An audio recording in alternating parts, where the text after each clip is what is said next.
Olá, seja muito bem-vindo, muito bem-vinda a esse episódio que começa uma série nova do nosso podcast chamado Cátedra da Advocacia Catarinense. É uma série em que a gente resolveu homenagear aqueles que fazem parte da formação profissional dos nossos advogados e das nossas advogadas. A ideia é a gente trazer o saber jurídico de lá da academia para dentro do nosso podcast. O mercado da advocacia ele está em plena transformação, em plena mudança e vai cada vez exigindo mais adaptações no nosso currículo, nas nossas habilidades, nas nossas necessidades.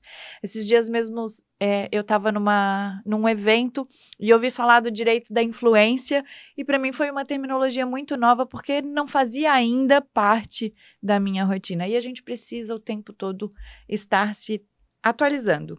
E para inaugurar essa série Cátedra da Advocacia Catarinense, o nosso convidado é o professor Shannon Souza Preto. Ele é advogado, professor universitário e analista de discurso, com experiência em direito do trabalho e direito empresarial. Mestre em Ciências da Linguagem pela Unisul e especialista em diversas áreas jurídicas. Atua como coordenador do curso de Direito da Faculdade Anhanguera de São José. É presidente da Comissão de Direito Empresarial da OAB de São José, Santa Catarina.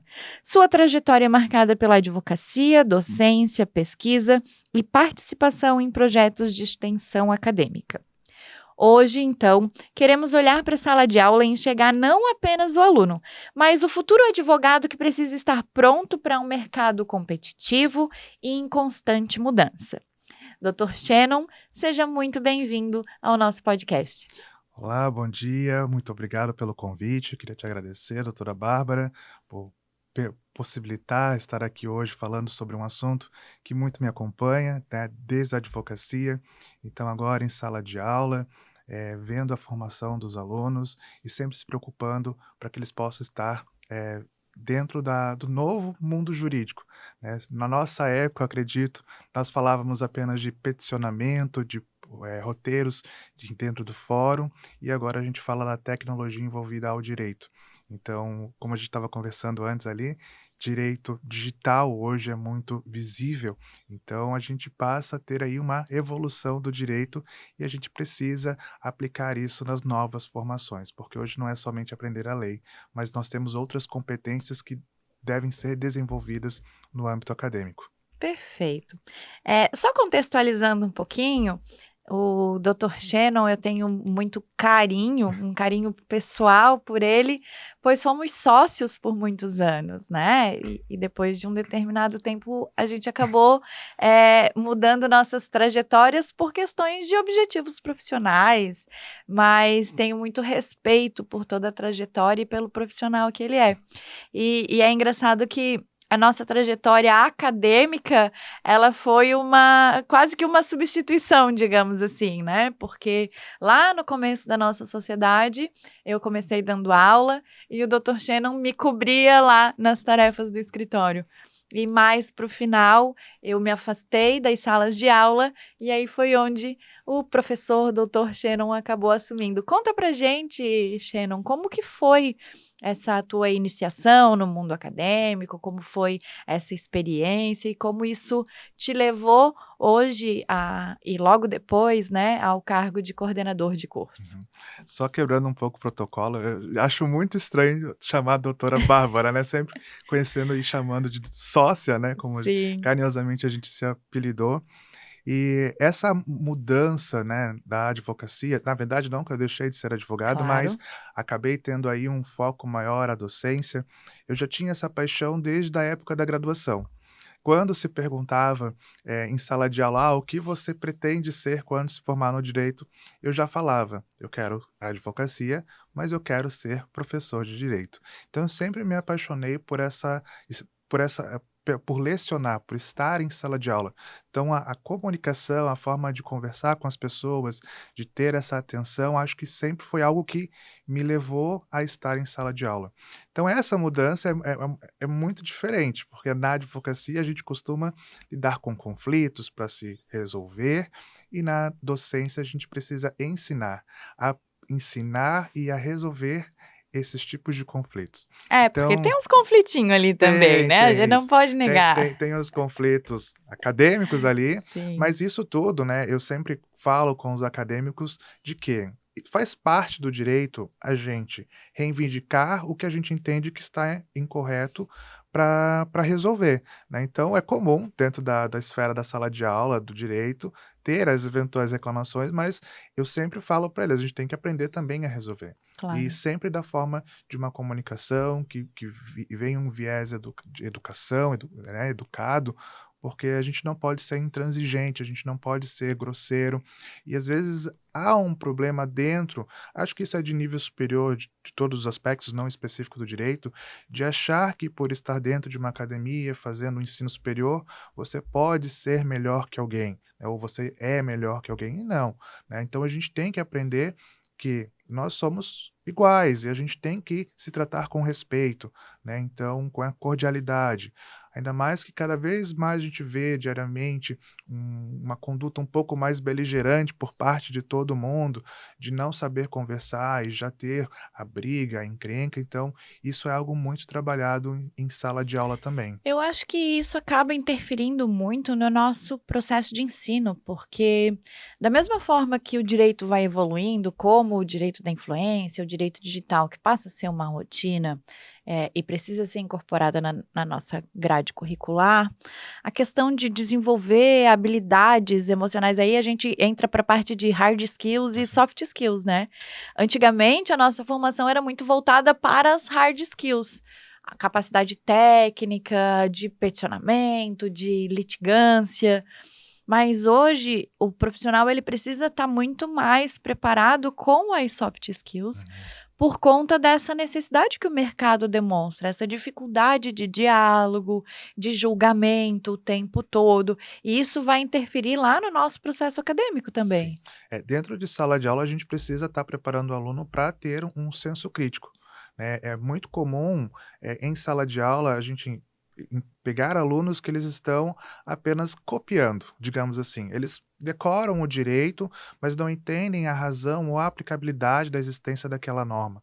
Então é necessário desenvolver esse pensamento crítico e, claro, desenvolver as competências, como oratória, entender que não é somente falar e escrever bem. Hoje a gente precisa, por exemplo, aprender a mexer com tecnologia, e Sim. isso é algo que acaba me encaixando dentro do direito, porque tu me conhece, sabe que eu gosto bastante de tecnologia, então todo o processo, tudo que envolve a justiça hoje é feito por um sistema. EPROC, PJE, ProJude e os demais sistemas que existem aí no Brasil afora, para você conseguir movimentar a máquina judiciária. A faculdade não nos ensina a mexer nesses sistemas. Ela apenas ensina o direito e o pensamento crítico. E algumas coisas o acadêmico vai precisar buscar fora para poder aprender. E ele não pode deixar de aprender. Não pode dizer: "Ah, eu não quero aprender". Ele precisa, porque o mercado vai exigir. E o currículo dos cursos, né, num âmbito estritamente acadêmico mesmo, uma discussão em relação à estrutura, ao MEC, já tem previsto a necessidade de inclusão dessas cadeiras de inteligência artificial, de direito digital e das próprias habilidades emocionais? Sim, o MEC ele já exige, perdão, já exige, a existência dessas cadeiras, tanto é que onde eu leciono, nós temos, por exemplo, disciplinas como empreendedorismo, para que o aluno possa aprender e entender que um escritório é quase uma empresa, então é necessário se realizar uma gestão. Tem disciplinas já de marketing, que envolve também essa questão do digital, né, da própria propaganda, embora a gente não use na advocacia esse tipo de a palavra propaganda, mas essa característica específica de auto, né, divulgação. Também tem disciplinas que já envolvem o direito digital, né, o direito cibernético, que vai desde a questão da estrutura do início da internet até a aplicação atual sobre segurança digital, sobre a propriedade intelectual digital.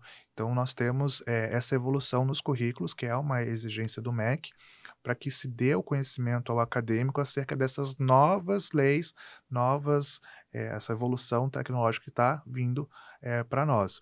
Além dessas disciplinas que envolvem uma questão mais teórica, também tem uma parte prática que é para justamente desenvolver competências que não são apenas tecnologia, que são projetos de extensão. É tipo um projeto integrador que as instituições devem realizar com os acadêmicos, que eles precisam levar o conteúdo aprendido em sala de aula para a comunidade. Então, é uma forma de fazer com que eles possam vivenciar uma prática acerca do direito. E aí, claro, isso pode envolver diversas atividades, por exemplo, realizar audiências de conciliação, desde que parceria com fóruns, né, fazer palestras em escolas, levando direitos que são desconhecidos para a população em geral, mas que é comum e que deveriam, né, se pudessem saber. Simulações, por exemplo, como audiências simuladas, ou até mesmo assistir a audiências, para que possa vivenciar e visualizar como é na prática a atuação do advogado, do Ministério Público, do juiz em uma audiência. Tem também já questões que envolvem um pouco mais de tecnologia, como o podcast, que também algumas instituições já aplicam com os seus estudantes, para tratar de assuntos corriqueiros do dia a dia, né, além de fomentar o estudo jurídico, mas também levar à população conhecimento com uma linguagem mais tranquila. Tanto é que na instituição onde eu leciono, eu desenvolvi o projeto do podcast. Eu tenho um podcast lá, embora eu não assuma mais esse semestre, eu passei para um outro professor. Não é um estúdio tão legal como esse aqui, mas a gente desenvolveu competências em acadêmicos. Então, eu sempre converso com os alunos: o que você achou desse projeto? Então, eu tive algumas alunas que participaram desse podcast, elas faziam as entrevistas com profissionais da área, né, e elas me falaram depois de um ano que a competência da oratória delas melhorou muito, porque elas começaram a falar com profissionais diferentes, falavam sobre diversos assuntos do direito, e isso trouxe a elas uma confiança, por exemplo, de conseguir apresentar um trabalho acadêmico em sala de aula para ganhar nota com o Que professor, bacana. né. Tanto é que uma dessas acadêmicas, eu inclusive estive na banca dela semestre passado, que foi a minha monitora no projeto, ela apresentou o TCC dela, assim, de uma forma muito leve e que parecia estar tranquila ali na sua apresentação. Então a gente percebe que essas atividades que vão fugindo apenas à leitura de lei, mas a prática, a oratória, o uso de tecnologia, melhora sim as competências desses alunos e Perfeito. passa a preparar eles para o mercado de trabalho. Acho que isso é o essencial, porque, a gente precisa caminhar para um processo de formação que prepare de fato esse profissional para o mercado de trabalho. Eu sempre repito, quando eu me formei, eu não fiz estágio, eu era concursada na época, por conta da minha primeira formação em serviço social. Então, quando eu tive minha primeira cliente e fui protocolar um processo, eu não sabia que eu precisava de um token para fazer assinatura digital. E aí, ok, fui lá, arrumei o token, fui no cartório, fiz a certificação e tal, e ainda assim não conseguia. Aí eu fui descobrir que a versão do Chrome que eu estava utilizando no computador não era aquela que fazia rodar o ESAGE na época, porque ainda era ESAGE, não Aham. era EPROC. Então, nem faz tanto tempo assim que eu me formei. Mas a gente, de fato, é evidente que a gente não saía preparado para o mercado, a gente não via nada de gestão de escritórios, a gente não via de fato o escritório como uma empresa, como um negócio que precisa ser gerido, que precisa ter setor financeiro, que precisa ter estratégia. E hoje, o doutor acredita que esses alunos estão mais preparados para esse mercado? Ele já tem uma visão bem diferente do que a gente tinha lá na nossa época ou ainda precisamos avançar muito? Eu acredito que a gente precisa avançar ainda, né. Eu percebendo os acadêmicos atuais, eu vejo que eles já têm uma noção um pouco melhor de sistema, mas ainda assim a parte do certificado digital, que também foi um problema meu na época, para saber: "Ah, tem que ter um certificado digital", eu achava, a gente se formou, ainda tinha um processo físico, né. Muito Não, embora eu pela ouvia falar só. muito embora não pareça, mas, né, eu achava que era só assinar e levar no fórum, né, e aí Sim, já estava sendo implementado o processo eletrônico, então a questão do token, baixar os aplicativos certo no navegador, aí um navegador que dá, outro que não dava. Então isso tudo a gente foi aprendendo na cara e na coragem ali, porque isso não era passado para nós em sala de aula. Hoje a gente já tem, quando a gente fala de processo civil dentro das instituições, a gente já fala processo civil e processo eletrônico. Então a gente já uhum, começa a inserir o acadêmico dentro desse âmbito eletrônico, de que o processo ele tem um sistema e quando eles vão para o NPJ, para o Núcleo de Prática Jurídica, eles começam a navegar no EPROC. Daí depende de cada instituição, claro. qual é a área que trabalha, mas eles já passam a ter uma noção de sistema. Já passa a ter raiva com PJE? É, também, né, então o PJE ele dá uma travadinha, mas ele tá melhor agora, eles deram uma atualizada ali, deu uma melhoradinha, algumas coisas, mas ele, né, como se é É o o de sempre. PJE. E então os alunos passam a ter essa vivência. Então, como eles já estão, né, cada vez mais o perfil jovem está mais inserido em tecnologia, eles passam a ter uma facilidade. Mas ainda assim, há dificuldade em relação ao token, porque é algo que eles não manuseiam, eles não sabem ainda como funciona, eles vão descobrir isso na prática, né, realmente. Mas eu vejo cada vez mais a OAB presente nas instituições de ensino. Eu vejo na instituição de ensino ao qual eu leciono, que é a OAB Subseção de São José, que é ao qual o município está vinculado ali, a instituição está vinculada, está sempre presente, levando conhecimento jurídico para os alunos, e a comissão do acadêmico está sempre presente também na instituição, junto com a comissão da jovem advocacia. Então, isso faz com que os acadêmicos se sintam pertencentes à advocacia, de certa forma, e eles não têm tanta dificuldade. Eu conheço alguns alunos, por exemplo, que se tornaram advogados recentemente, se formaram e já pegaram a OAB, e eles já têm essa facilidade de manuseio. Então, eu sempre fui um professor que auxilia os acadêmicos nesse início, para aprender a manusear o sistema, já que eu tenho essa facilidade com sistemas, né. E então eu vejo que cada vez mais está diminuindo essa dificuldade. E esse ponto que comentasse da integração da OAB é essencial para complementariedade, porque não dá também para a gente achar que vai passar por um processo de formação, ok, graduei, peguei minha credencial, estou pronta para advogar, não preciso mais estudar na vida, né? Não, se tá pensando assim, tá pensando errado, já para É. agora, não perde muito tempo, porque vai ter que estudar o resto da vida. E aí o papel da OAB, o papel da ESA em dar essas condições. Uhum. Hoje, nos processos de entrega de credenciais, o advogado já recebe o token, Sim, né, já tem esse acesso que a gente não teve na nossa época, e aí é uma questão de visão e de gestão também, sim. de interesse da gestão de oferecer isso para o profissional que está entrando no mercado. E de ter as comissões ali para assessorar esse jovem advogado, para dar apoio e tal. Então, acho que é essencial mesmo isso que o doutor falou, de a gente entender a necessidade de a academia também abrir cada vez mais espaço, chamar a OAB para dentro desses espaços, a comissão do acadêmico, a comissão do jovem advogado, e integrando, e tornando mais real, porque inevitavelmente, muita gente que está de fora do sistema da OAB sempre reclama, mas não contribui, e fala que é só pagar a anuidade. Mas é muito mais que isso. E aí Sim. a gente precisa já mostrar isso desde a academia, né? Eu até participei já de algumas entregas de credenciais, quando eu estava na comissão da Jovem Advocacia lá de Palhoça, e aí na instituição lá na faculdade também uma vez fizeram a entrega de credencial dos advogados no nosso auditório lá. E eu vejo cada vez mais, isso eu não via na minha época, a OAB presente nesses lugares.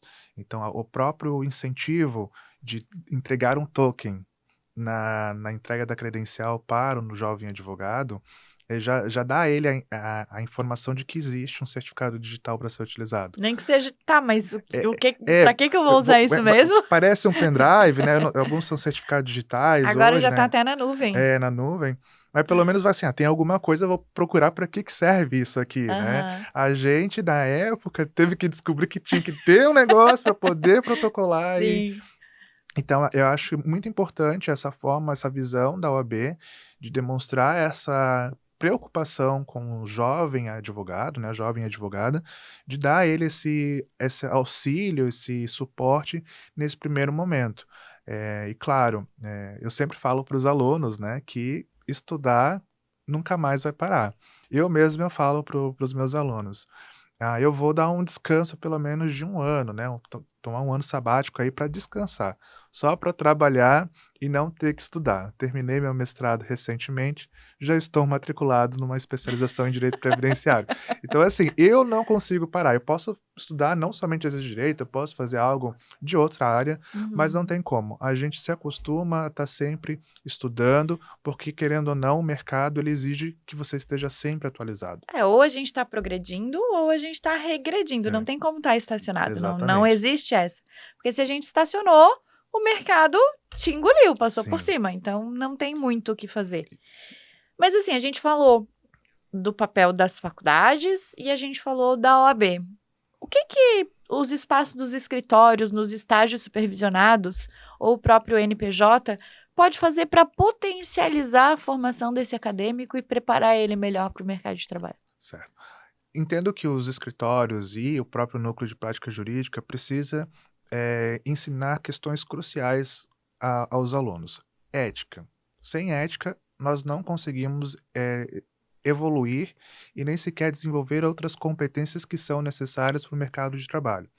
Então é muito importante dar essa noção aos acadêmicos sobre a responsabilidade dos processos aos quais eles passam a realizar as petições. Ok, estou no escritório fazendo um estágio não obrigatório e faz parte da minha atividade. Se é entregue ao acadêmico para desenvolver, que seja uma pesquisa, uma petição sobre o assunto, que ele tenha responsabilidade e compreensão de que ele está lidando com uma vida que depende da resolução daquele problema por parte daquele escritório. O mesmo acontece com o NPJ.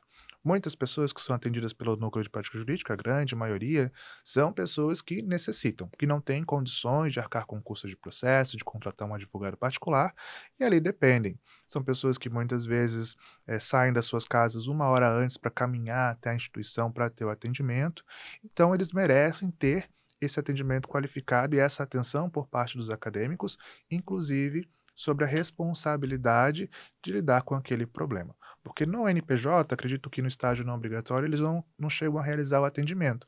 Mas no núcleo de prática jurídica da instituição, isso já ensina a lidar com o cliente. A Sim. parte de atendimento, de falar com o cliente, de entender o problema. Então, desenvolver aquela competência de entender o que a pessoa está falando com o que eu aprendi do direito. E, claro, sempre respeitosamente, responder de forma clara, inclusive, o cliente.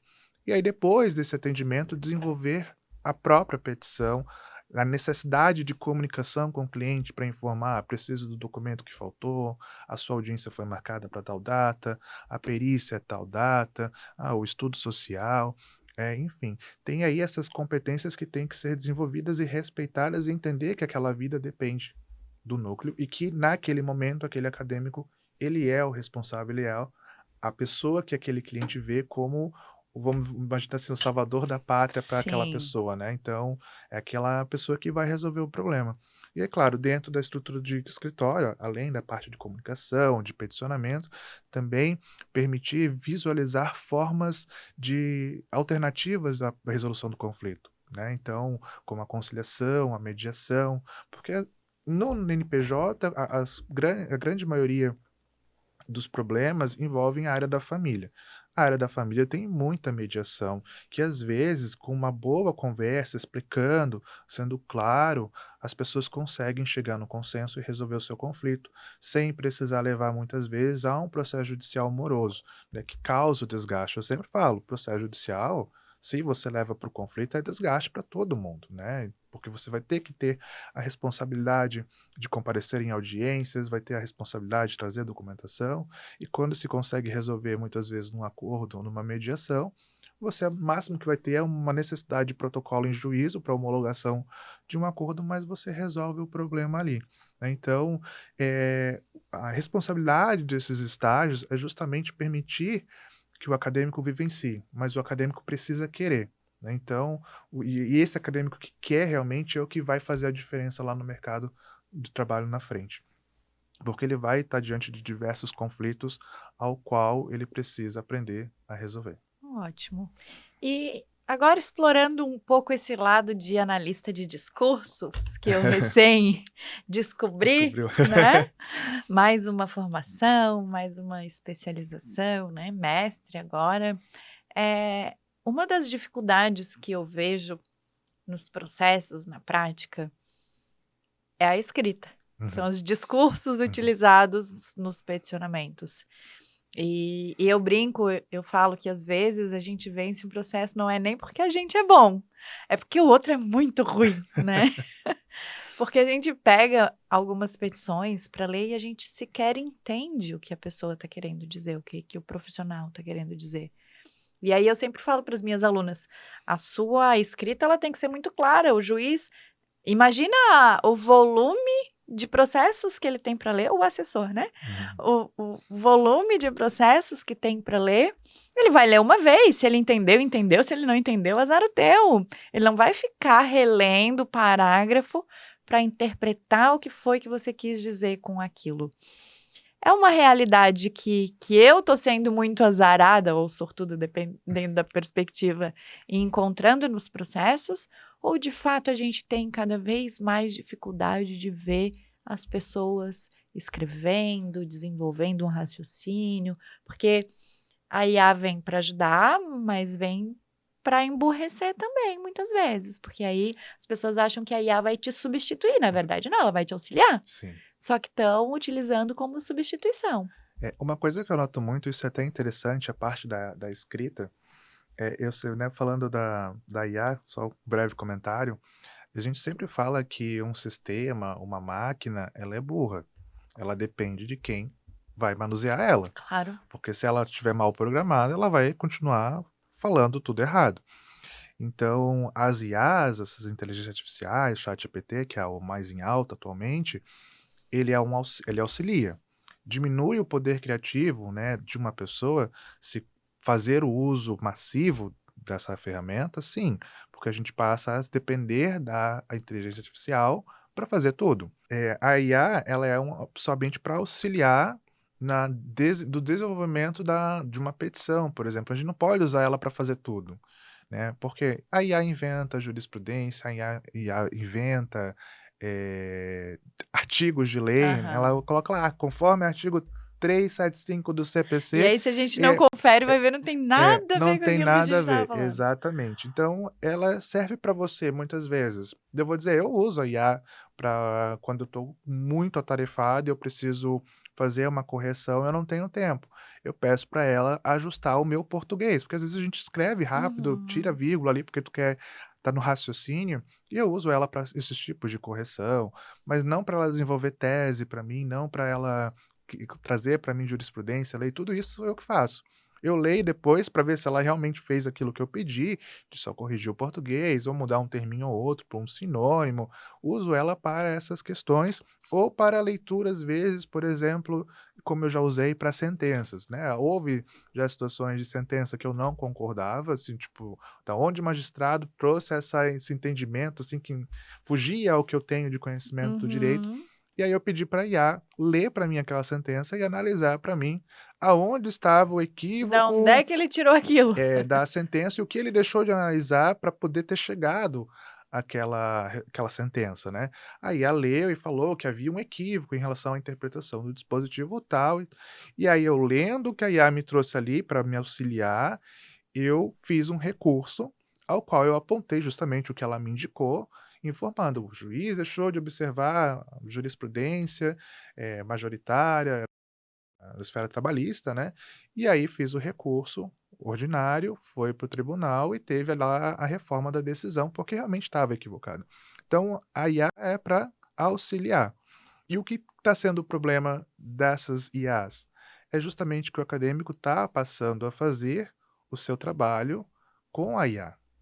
Então, o que na nossa época a gente ia para a biblioteca, pegava livro, tinha que ler 100 páginas de um capítulo lá para poder entender sobre o assunto, o aluno pega e pergunta o que é para a IA traz um parágrafo. Então ele não consegue fazer essa leitura de um trecho grande para poder desenvolver um raciocínio crítico. Ele passa apenas a copiar o que está na IA. E isso é um problema. Então a gente está evoluindo para o âmbito digital, isso é bom, porque a gente passa a ter o acesso fácil de tudo pela palma da mão com o celular, mas o aluno ele está usando IA e não livros digitais. Em sala de aula, como que agora o professor passa um trabalho acadêmico para um aluno num mundo dominado pelas IAs? Muito complicado. Eu tenho solicitado, nos últimos tempos, trabalho manuscrito. A gente tem que regredir um pouquinho nas Mas de qualquer técnicas. jeito ele faz na Ele IA e ele ele só pode copia. copiar, mas pelo menos ele vai copiar e vai ler o que ele está escrevendo, né. E é claro, quando a gente faz um trabalho que possa ser feito e é claro, o ideal é que seja feito em computador, né, pelos próprios editores de texto, porque a tecnologia está aí, a gente tem formas de Já tem verificar. IA para verificar se o trabalho E foi feito e pela IA. existe, mas assim, eu digo que não funciona, porque às vezes um texto bem escrito por um profissional que escreve bem, a IA vai dizer que foi Que é de escrito: IA. "Ah, tem 50% IA aqui", né, então vai Uhum. ter um percentual que aí você não consegue ter certeza se é IA ou não é. Mas o ChatGPT, por exemplo, ele tem alguns vícios de linguagem Sim. digital, então que você acaba descobrindo, né, eu vou acabar aqui falando quais são, né, mas não tem problema. Por exemplo, ele gosta muito de quando você pede para ele: "Ah, fale sobre tal assunto", ele vai trazer com marcadores. Sim. Então já é um identificador, porque a gente não costuma escrever um texto e ficar colocando marcadores. A gente vai colocar parágrafos, ou a gente vai colocar um ou outro marcador, ou a gente vai colocar A1 ou a letra grega 1, né, então, Uhum. a gente tem formas de escrever. Aí E ele vai colocando vários trechos em negrito, vai Isso, é. sublinhando. Ele vai deixando trechos letras em negrito, até tem a polêmica do travessão no meio da frase, né. Eu confesso que antes da IA eu usava já o travessão para dizer minha opinião própria ali dentro do texto, para dizer, né. Já fica meio estranho, porque às vezes eu escrevo, eu coloco, as pessoas eu já penso: "As pessoas vão achar que eu estou escrevendo pelo Pela IA. ChatGPT", então é um problema. Não tem como ter 100% de certeza, mas a gente consegue observar vícios, né. Então, dependendo do acadêmico, você vê que não é um acadêmico que gosta de falar no juridiquês e do nada vem um texto totalmente rebuscado e jurídico, aí tu olha assim: "Tem alguma coisa estranha aqui nesse texto", né. Então, eu sempre aconselho os alunos, quando eu faço um trabalho, eu falo: "Vocês não me usem ChatGPT para fazer todo o trabalho. Vocês podem usar ele explicar para vocês um conceito X, alguma coisa, para que vocês aprendam, mas se vocês só usarem eles, vocês vão perder essa parte criativa, e a gente tem muito, porque vai chegar na peça prática de uma prova de núcleo de prática jurídica, você não vai saber desenvolver a petição escrita ali, porque Sim. é meio que uma simulação de prova do exame da ordem. Então, se você não tem a possibilidade de desenvolver um raciocínio para escrever fatos, tem alguma coisa errada, né. Então a gente tenta sempre colocar na cabeça do aluno que isso não é bom. E aí, é claro, o aluno que é bom, o aluno que está mesmo engajado em querer aprender o direito, não somente a decorar leis, ele vai fazer um trabalho de pesquisa. Vai ter aquele aluno que apenas quer fazer o curso de direito, sem algum propósito, que é o que vai acabar copiando ali pela inteligência Eu artificial. acho que se eu ainda fosse professora, eu só ia dar trabalho de apresentação. Aham. É, Pode pesquisar, ChatGPT, pode construir o argumento lá, mas vai ter que apresentar para mostrar que estudou e que sim. absorveu aquele conteúdo. A grande maioria dos professores que eu vejo, eles têm feito somente atividade com apresentação oral, seminários. Uhum. É, porque eu acho que acaba sendo o caminho, né. Porque aí, lembrando da época em que eu atuava, cheguei a ter turma com 113 alunos, Então é impraticável eu pegar trabalho por trabalho, analisar se foi feito por IA, se não foi e tal. E infelizmente só quando a gente sai da academia é que a gente percebe que isso a gente faz pra gente mesmo e Uhum. não para o professor. O Sim, professor já está formado, já sim. está dando aula, já está advogando. Quem vai ter o prejuízo lá no mercado de trabalho é esse acadêmico que está se enganando fazendo um trabalho dessa forma, né. E para a gente já ir para os finalmentes, digamos assim. Se hoje te dessem o poder de alterar o nosso sistema de ensino para formar profissionais que estejam de fato capacitados a enfrentar a advocacia, né, com todos os seus desafios. Já diria Sobral Pinto, a advocacia não é profissão de covardes, então a gente precisa sim de uma preparação muito grande. E infelizmente muita gente, infelizmente ou felizmente, depende da perspectiva de cada um, mas grande parte da academia ainda está muito focada em concursos públicos. Parece que a nossa profissão não merece o mérito de você se dedicar na academia para ser um advogado. Então hoje, se tu tivesse o poder de transformar a academia, qual seria essa transformação que farias para poder preparar melhor nossos advogados? Bom, num contexto geral, assim, não nada contra a parte, de ensino à distância, mas acho que seria interessante a diminuição de algumas disciplinas que são de caráter importante, para serem ofertadas de forma apenas presencial. Então, disciplinas de grande áreas, como direito civil, direito penal, direito do trabalho, direito constitucional, direito administrativo, que é quase todo o curso, mas, essa e direito processual, todos eles, acho que isso já faria com que o aluno ficasse firme dentro da sala de aula para ter conhecimento do direito, dos principais direitos. É claro que o ensino à distância, as disciplinas à distância, às vezes são uma alternativa também para aprendizado, mas ela é melhor para aqueles alunos que realmente têm uma visão e o seu comprometimento em estudar da forma online. Talvez Porque as pós-graduações, né. exatamente. Eu já fiz diversas pós, né, acho que eu sou o doido das pós-graduações, assim, né. Eu já fiz algumas pós online e ficam mais fáceis, porque a gente já tem a base. Então a gente já tem aquele pensamento crítico do porquê que o direito funciona dessa forma, então fica mais fácil a gente compreender. Mas quando a gente não tem noção nenhuma daquele direito, você está diante de uma escrita do que você não consegue imaginar, você não consegue visualizar, você acaba não aprendendo, você decora aquele texto para fazer a prova. Isso já traz um prejuízo ao acadêmico. É claro, o acadêmico precisa estar comprometido na formação dele e já com foco de saber que ele vai finalizar o curso, ele continua estudando.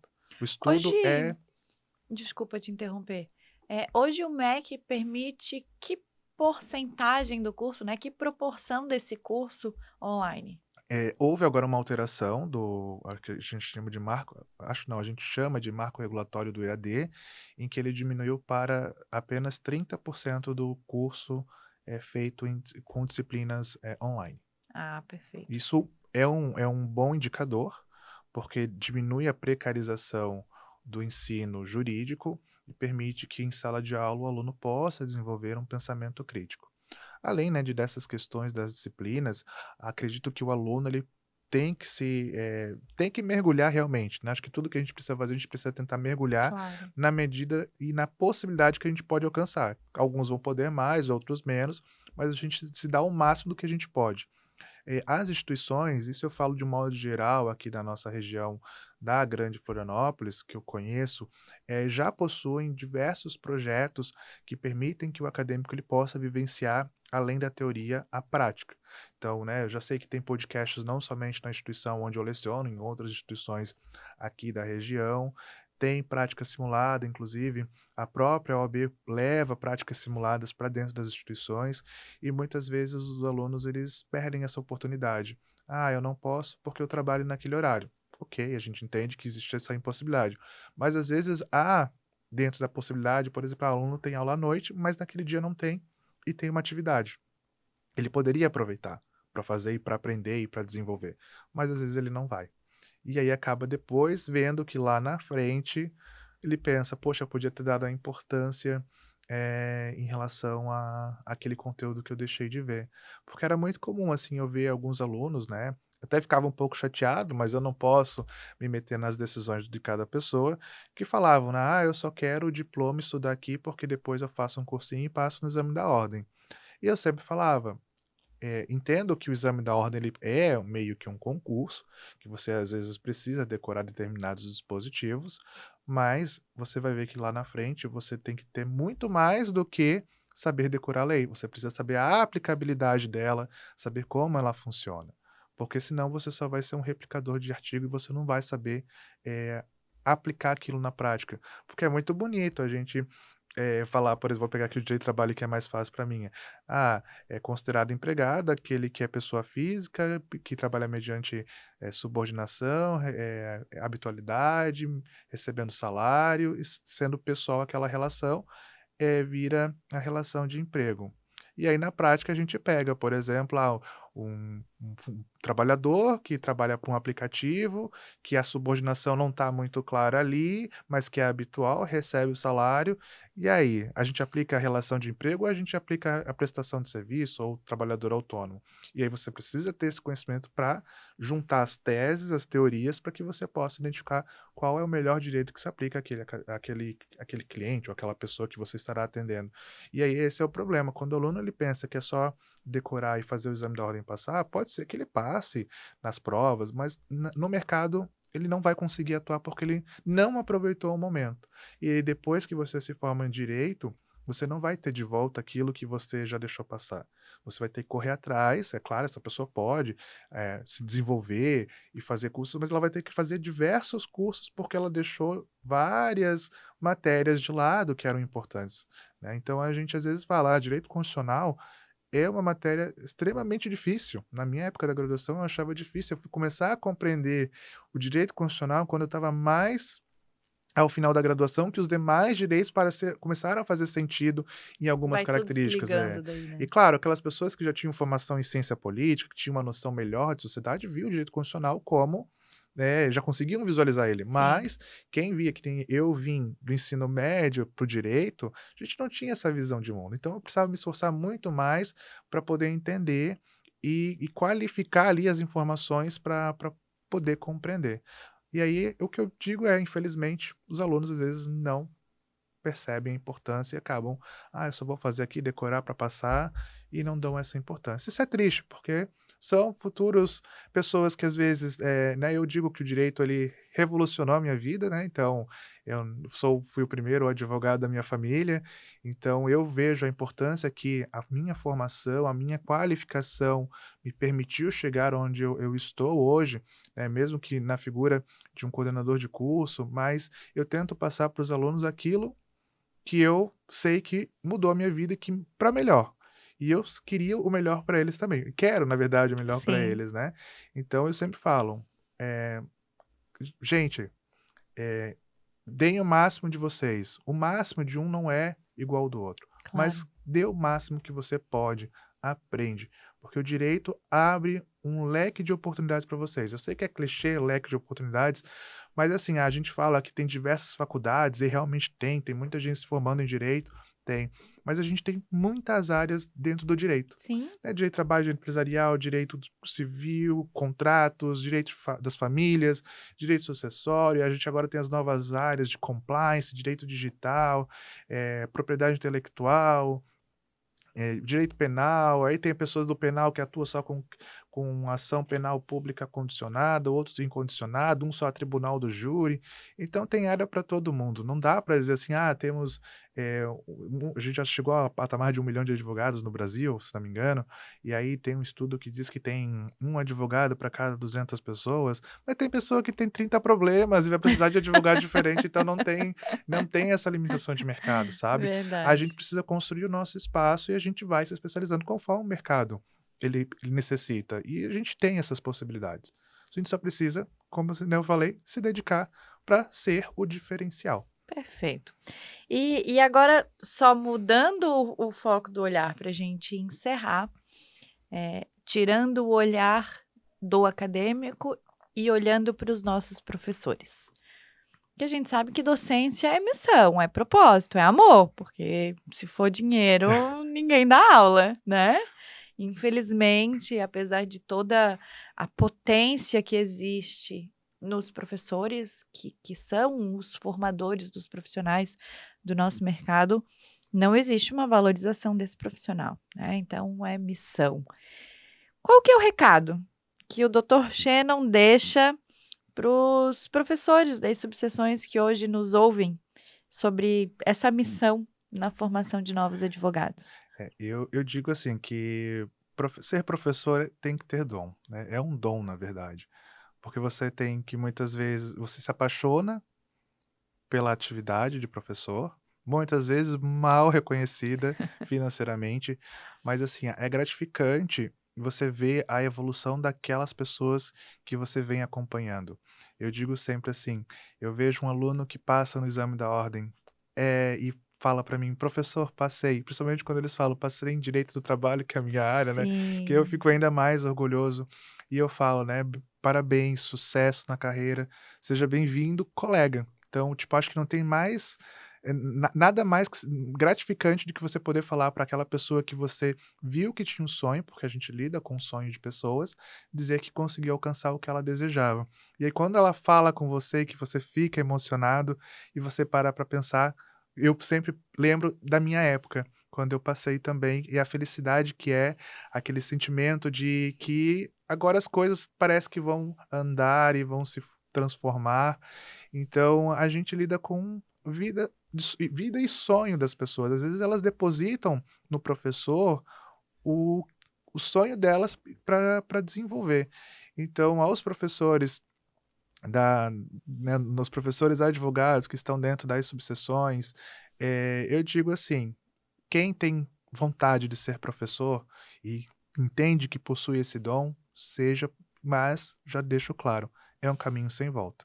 Porque a gente até pode dizer em algum momento: "Estou cansado", e realmente cansa muitas vezes, mas é normal a gente falar depois: "Estou com saudades", como a própria doutora Bárbara falou, que tem saudades da parte da sala de aula, de sim, explicar.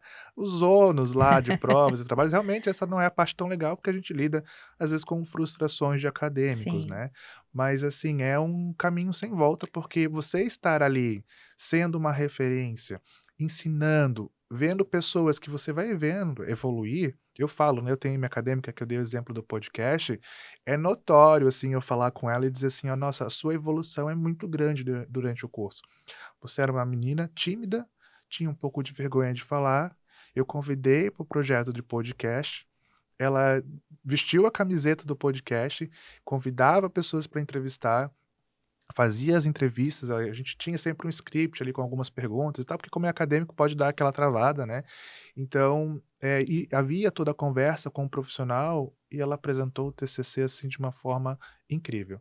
Então, assim, você estar diante dessa evolução, não tem preço, né. E mesmo que às vezes pareça um pouco ingrato, né, porque eu lembro na época que eu dava aula em academia, assim, eu tinha o costume de fazer um quiz de revisão antes das provas. E aí era sempre aquela choradeira dos alunos: "Ai, professora, eu não quero fazer quiz e tal". Mas eu sabia que aquilo era importante para tirar eles daquela rotina de estudo padronizada e que de alguma forma ia despertar, né, Uhum. a competitividade, porque a gente é um ser Aham. competitivo, e ia fazer eles se desempenharem um pouquinho melhor na prova. E geralmente, apesar das reclamações, tinha um impacto positivo. Mas depois de um tempo eu comecei a receber mensagens de alunos que faziam a prova da OAB, e aí mandavam: "Professora, no meio da prova eu estava fazendo, eu lembrei do teu quiz, eu lembrei da pergunta tal e caiu na prova e eu acertei, professora". Poxa, aí a gente te vê, assim, dever cumprido, assim, É, foi para isso que eu ouvi tanta reclamação sim. lá naquele momento, né. Exatamente. Eu tenho a questão, tipo, do direito do trabalho, né, eu vou acabar puxando a sardinha para o meu Normal, lado, né. eu sempre É, puxo pra família, é, então tá tudo bem. e o direito do trabalho acaba sempre sendo visto, às vezes, como o patinho feio, né, dos acadêmicos, porque é uma área que acaba não tendo interesse. E eu acho que às vezes, né, o papel do professor é tentar transformar essa visão, né. Eu sei a dificuldade do direito do trabalho, mas eu tento trazer para eles um direito do trabalho que tem uma visão que para eles que eu possa tentar interessar eles, né, nessa área. Tanto é que no semestre passado e retrasado, não, no passado, retrasado não teve, porque foram poucos alunos. O semestre passado a gente teve pelo menos a gente teve acho que 20 bancas mais ou menos. Dessas 20 bancas a gente teve 5 trabalhos do direito do trabalho. Olha só. E então acho que o professor tem esse poder de também de plantar, né, esse interesse nos acadêmicos. Então quando a gente consegue, trazer de forma que incentive eles, a gente tende a fazer com que eles gostem das áreas. É claro que eu sou do direito do trabalho, só posso fazer se apaixonar pelo direito do trabalho, né, quem é do penal que lute para direito penal, direito civil a mesma coisa. Sim. Mas é bacana a forma como a gente tem esse poder de transformar, né. Às vezes as pessoas não dão nada, até pelo direito do trabalho, e quando tu vê eles falam assim: "Professor, eu gostei tanto da matéria que eu vou fazer meu trabalho nessa área", ou "Eu vou fazer a segunda fase da OAB em direito do trabalho". Aí eu falo: "Mas tem certeza? Tu gosta realmente dessa área?" Porque a segunda fase em trabalho não é fácil, né, mas mesmo assim eles encaram, né, teve até agora recentemente uma acadêmica que foi aprovada na segunda fase da OAB de trabalho. Eu tinha emprestado para ela um livro para ela utilizar com peças, para ela, né, que é o meu livro que eu digo da disciplina de pegar as questões de prova, né, mas eu emprestei para ela para que ela pudesse ter o êxito no exame da ordem, ela teve, me contou esses dias que passou. E a gente fica feliz, né, acho que fazer parte de tudo isso, não tem, assim, acho que troféu nenhum que poderia, pagar por vivenciar isso, sabe. Eu digo que eu sou apaixonado pela sala de aula, eu digo que existem 2 Shannons, o Shannon que é fora da sala de aula e o Shannon dentro da sala de aula que realmente é o verdadeiro, porque eu me transformo, eu fico mais comunicativo, eu brinco, eu falo com os alunos, eu pego no pé deles, consigo fazer com que o ambiente da sala de aula fique leve, muito embora eu cobro, né, os professores sempre comentam que não sabe como os alunos gostam de mim, porque eles sempre contam que as minhas provas são difíceis, mas é porque eu sempre tento trazer minha aula de forma leve, em sala de aula, dizendo: "Aqui é o momento da gente errar, porque a gente erra aqui para aprender. Lá fora a gente não pode errar, porque a gente tem que fazer certo, porque é a vida de alguém que a gente está lidando". Então eu tenho essa aproximação, porque todas as minhas aulas, os alunos perguntam e falam, e eu digo: "Se não existe pergunta boba, se for mais a pergunta simples que seja, pergunte, não saia com dúvidas". Então eu acabo tendo essa aproximação com eles e, assim, as minhas aulas ficam mais dinâmicas, porque aí senão se torna aquele monólogo de estar só falando e tal, e daqui a pouco acaba o conteúdo. E na minha aula não, geralmente a gente tem que estar correndo ali, às vezes, no finalzinho com o conteúdo, para não esquecer de nada.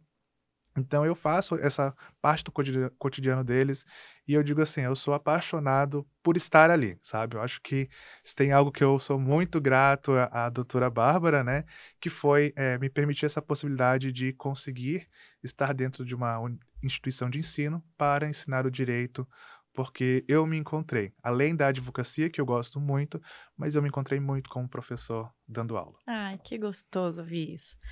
Olha, quero agradecer tua participação, agradecer muito mais do que tua participação, né, agradecer tudo que a gente já teve a oportunidade de dividir enquanto sócios, e todo o aprendizado. Eu brincava, na época que eu tinha sociedade com o Shannon, que eu aprendia muito, porque eu sou muito acelerada, assim, eu sou 220 mais, né.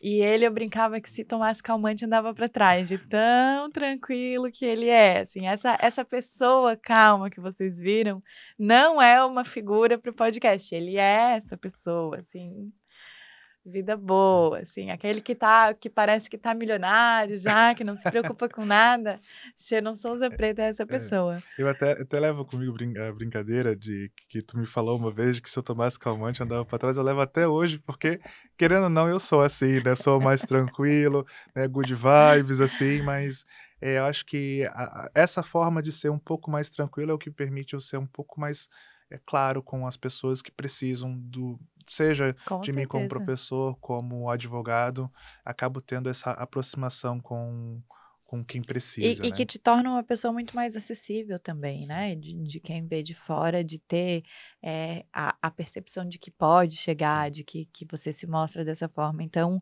obrigada por tudo que já me ensinou, do que me ensina, por sempre estar à disposição, por ter aceitado o nosso convite e vir falar de um assunto tão importante hoje para o nosso processo de formação. Eu que agradeço pela oportunidade, né, eu adorei o estúdio aqui, né, quem for convidado eu digo: "Venham participar", é bem legal aqui, e que a gente possa sempre levar conteúdos aos nossos colegas advogados, aos demais estudantes que estejam ouvindo aqui o podcast da ESA, que é o ESAcast, né. Eu até estava já ontem acessando ali os podcasts para ouvir, eu vi que tem de alguns já que eu já perdi, então é muito bacana aqui, eu só tenho a agradecer essa oportunidade e dizer também que a doutora é inspiração para mim, né, muito embora eu com esse jeito mais tranquilo não sou tão, como eu posso dizer, instagramável, né, eu vejo a doutora sempre postando as atividades profissionais, às vezes eu olho assim: "Ah, eu preciso me inspirar na doutora, que eu também preciso me divulgar como profissional e eu não sei como começar". Então a gente olha para alguém que a gente se inspira e a gente vai tentando copiar, né, e aí às vezes eu olho assim: "Ah não, tá na hora de eu começar a mexer um pouquinho mais essa parte", mas só tenho a agradecer mesmo. Muito obrigado, doutora, e quando precisar, pode me convidar. Combinado. Lembrando então que esse episódio inaugura a série Cátedra da Advocacia Catarinense, um espaço contínuo para pensar o ensino jurídico de forma prática, conectada e transformadora. Porque formar um advogado vai muito além de ensinar leis. É preparar um profissional capaz de pensar, agir e transformar a sociedade. Se você gostou desse episódio, fica de olho nas nossas redes sociais, nas nossas plataformas digitais, porque esse foi apenas o primeiro de uma série muito bacana que está vindo por aí. Até o próximo!